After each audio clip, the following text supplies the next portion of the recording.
سے رسول اللہ صلی اللہ علیہ وسلم نے فرمایا، اے میرے بیٹے، نماز میں ادھر ادھر گردن موڑ کر دیکھنے سے بچو۔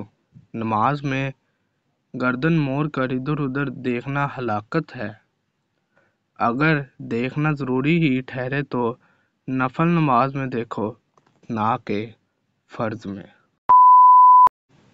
میں نے ام المومنین عائشہ رضی اللہ عنہا سے رسول اللہ صلی اللہ علیہ وسلم کی نماز کے بارے میں پوچھا تو انہوں نے بتایا کہ آپ ظہر سے پہلے 2 رکعتیں پڑھتے تھے اور اس کے بعد 2 رکعتیں مغرب کے بعد، 2 رکعتیں عشاء کے بعد، 2 رکعتیں اور فجر سے پہلے 2 رکعتیں پڑھتے تھے۔